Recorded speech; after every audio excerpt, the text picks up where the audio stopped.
The Library of a Priest. An article taken from the first volume of the American Ecclesiastical Review, published in 1889. To see a priest's library is, ordinarily speaking, to see the man. Books are, as has been said, a piece of the soul turned outward, and this applies to the reader by choice no less than to the writer. Only saints and scatterbrains can afford to be without them, and even in the case of saints, who may neglect the use of books, one has to look very sharp lest the man's opinion travel for the seer's inspiration. A library need not be large in order to be good. Bossuet has said that there is no priest so poor as not to be able to afford a library large enough to furnish him with good reading for a lifetime. To do the work of the missionary or pastoral priesthood, well, we need books. Books for study, for recreation, and for the guidance of others who may seek knowledge from us, yet to whom we could speak neither as frequently and opportunely, nor generally as well as a good book does. It would be quite impossible to point out in a single article, such as this, the books in detail which would make up a good and sufficiently complete home library for the ecclesiastic or priest.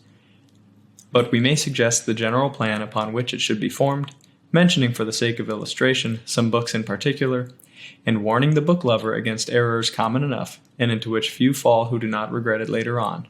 For the collection of a library is in itself a study, useless or useful, accordingly as it is done. Books of study. For study, those books are most valuable which we have used at the time when we prepared for the holy ministry. They may not be the best, but they are the best for us, because we can localize our knowledge in and through them. Whatever may be said against the habit of scoring books, we believe that it is a most effective help to the memory of students and a refuge in practical doubts to mark the text which they habitually study in whatever way seems to them most conducive to keep before their minds definite propositions in their respective sciences. Notes and suggestions, whether they are the result of personal reflection or come from the professor or other authors, if pithily summarized, can be easily inserted on slips of paper and retained in their proper places.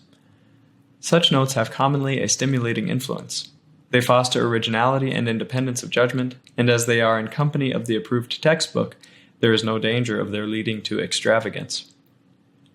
Our class books, at least such as we have used during the later years of our philosophical and theological course, should never be parted with.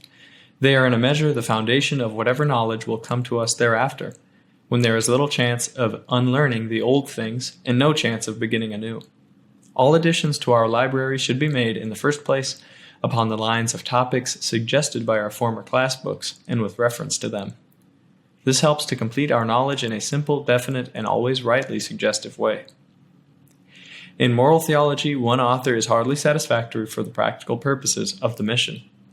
While we think that the student or beginner in theology, as in other sciences, should have but one textbook, in the right use of which the teacher must guide him, the parish priest needs 2 or 3 good representative theologians. Their combined use will tend to give a certain breadth to the judgment which we may have formed upon the author who served us for habitual study, and with whom we made first acquaintance in the seminary. Then we learned principles. Now we have to apply them, and the endless variety of subjects requires discrimination which a man who is either narrow in feeling or narrow in knowledge finds it difficult to observe.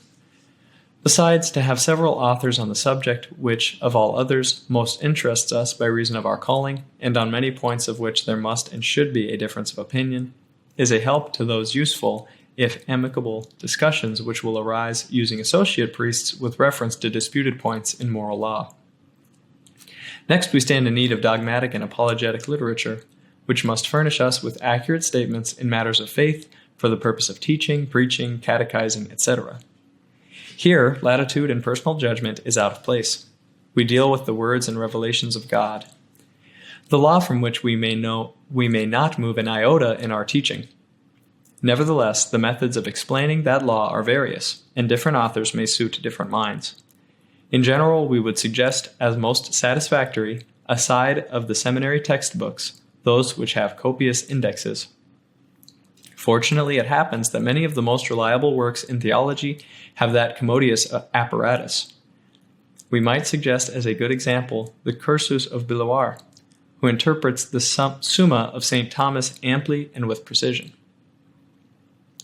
The difference between Thomist and Molinist, in case the class book be of the latter school, does not prevent such use, as the distinction need not affect our teaching to the people any more than it does our intercourse with God. In the matter of biblical literature, every priest should, of course, have the Vulgate both in Latin and in English. The latter is necessary for accurate quotation in sermons and instructions, the former not only for reference in the study of theology, and because it conveys a certain propriety and strength of expression which is lost in the constantly changing character of the vernacular languages, but much more because the Latin terms have in many cases received a secondary and mystical meaning through the use which the Church makes of them in her ritual and the divine office. Another invaluable book for the priest is a good concordance, a sort of Bible dictionary. There are many good introductions to the sacred scriptures, although unfortunately not any in English which come up to date. The Latin editions are within reach of all. The Psalms which we daily read can hardly be properly understood without the study of some such works as Bellarmine on the Psalms, which we have in English, or better still, Bellinger, a small volume of explanations in Latin, exact and comprehensive. The Catechism of the Council of Trent, a copy of the Provincial Councils, 2nd and 3rd of Baltimore, and the Diocesan Statutes should be on every priest's shelf. In liturgy we have De Hurt Praxis, Wappelhorst, who has written for our own country, in that excellent little Manuale Sacerdotum, to which Father Lemkool, the theologian, has put the last hand. In general, we do not perhaps attach sufficient importance to the study of the Fathers of the Church. The collection of Tricolatius is excellent, and Father Herder has published separately in small volumes of different size the most popular of their writings. Of ecclesiastical history and sermon books it is not necessary to speak. In these days of general information, no one can afford to be without a good English encyclopedia. The one which perhaps best satisfies the average need is Chambers' American edition. It is cheap, not bulky, up to the times, and on the whole, as free from misleading bigotry as can be expected from a work of the kind. We have no hesitation in condemning the Britannica.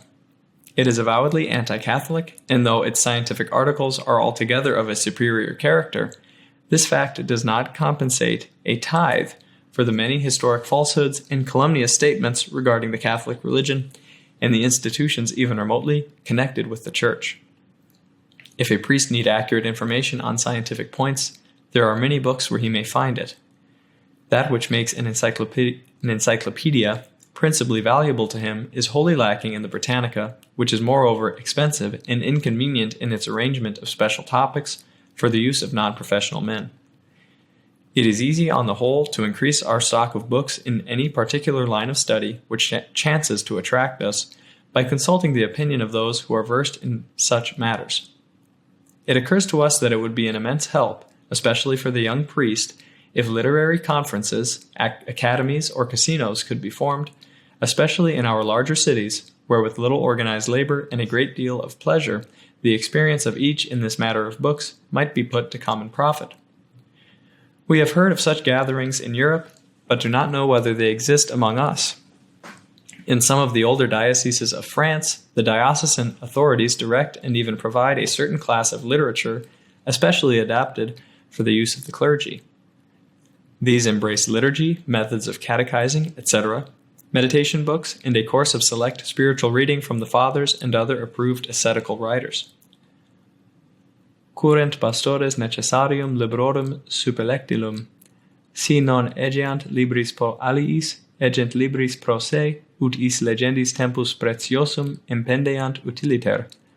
Ama sacrarum literarum studia, ut vitia carnis non amabis.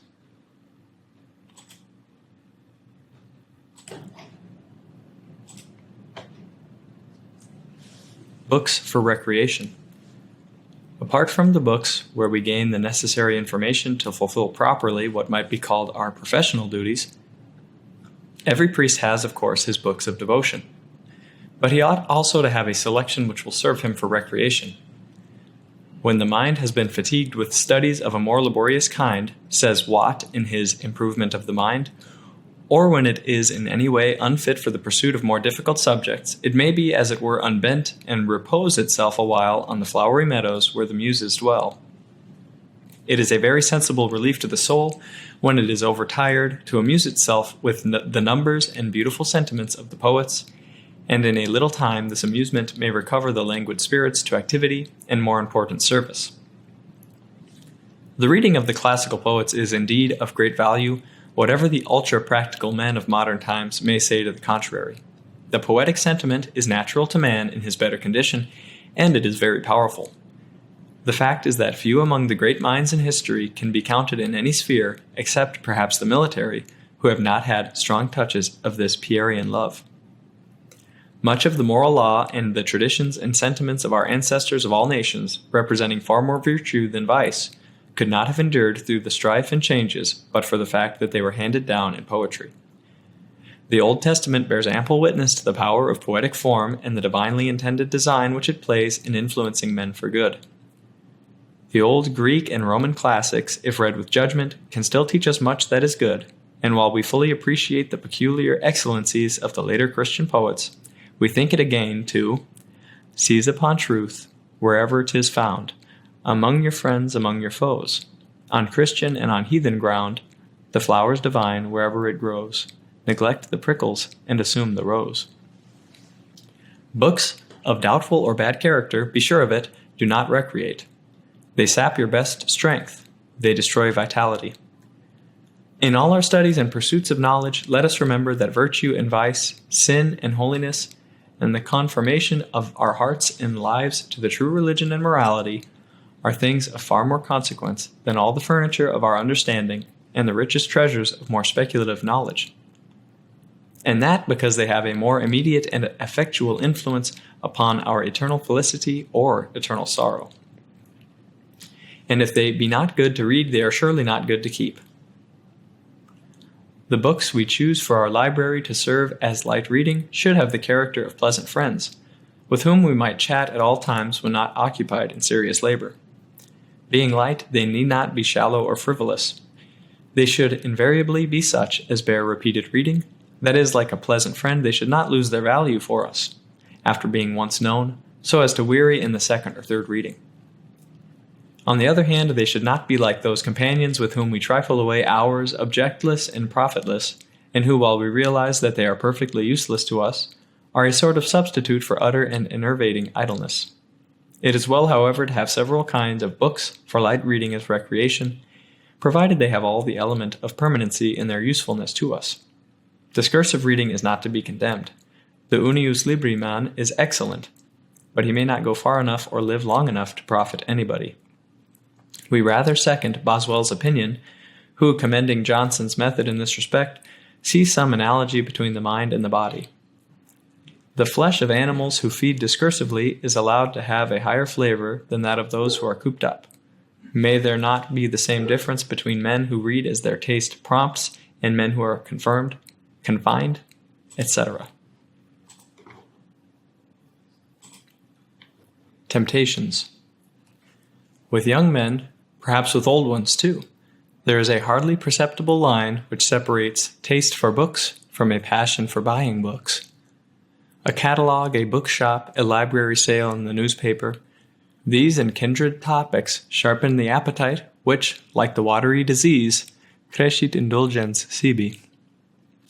As this sort of temptation is, moreover, expensive, and passes for the first step to wisdom, only ending in the recognition of its folly after much damage done, we deem it a friendly duty to warn those who have not yet purchased the knowledge by the coin of experience. Here is a rule. Never buy a book at sight, unless you know beyond all doubt from other sources its value and its value to you personally. The usefulness of a library does not consist in the number or fine array of books, nor can any good come from a reckless accumulation of volumes. It may even be a sin to gratify an unreasonable passion for books, which costs money perhaps needed elsewhere, and which can certainly be put to more profitable use. Ansonius has left us a happy epigram on the subject of vain display upon the shelves of a library, which points a useful lesson. Emptis quod libris tibi bibliotheca referta est, doctum et grammaticus et philomusae putas, hoc genere et cordas et plectra et barbita conde, mecardo odie, cras, citareras eris. In purchasing books, whether in the shop or by subscription, know what you are to get, know it to be good, and to be useful to yourself in particular.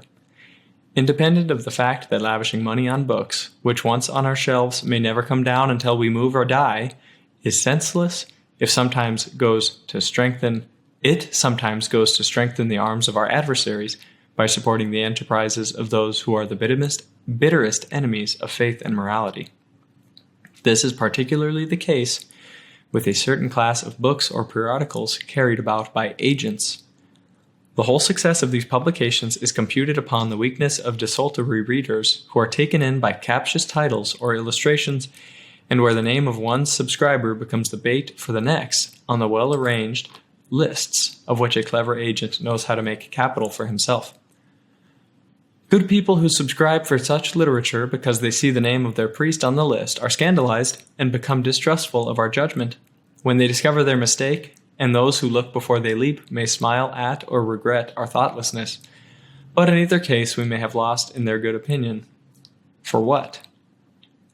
To have a mass of unbound and ill-looking or gaudily covered waste paper in some corner, at which we looked when the agent brought it and never after, except to condemn our folly or to perpetuate it by having it bound. Books to lend. Last of all, a priest should have in his library an assortment of books which he may lend to others.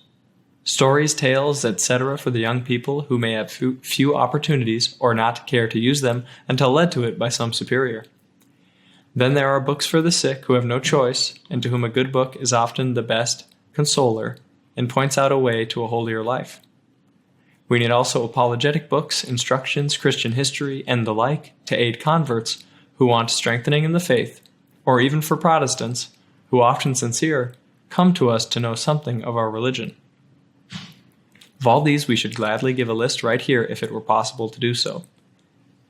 We would ask those of our readers to whom the truth of our remarks may appeal, and who in their own reading meet with a good book, perhaps not generally known, which they deem of value to the library of a priest, to send us the name with such remarks as the use of the book may have suggested to them.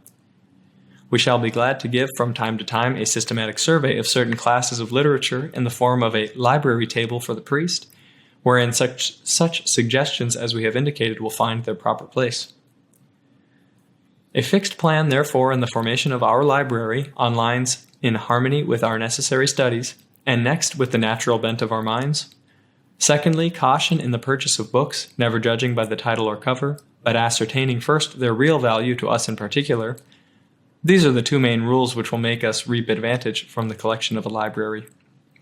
For the rest, a love for books, if assiduously cultivated within the limits suggested, is forging with our own hands a powerful instrument for good. It is a certain preservative from evil influences which hover around the priest on every side, as St. Jerome says in the above-cited letter to Rusticus. It is a joy which does not easily lose its charm, and our books, if well used, become, as it were, living friends. Southey, who was a good classical scholar and possessed one of the most valuable libraries in England, used to speak to his books as if they were living.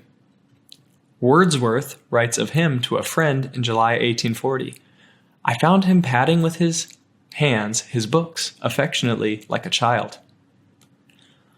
Around me I behold, wherever these casual eyes are cast, the mighty minds of old. My never-failing friends are they, with whom I converse night and day.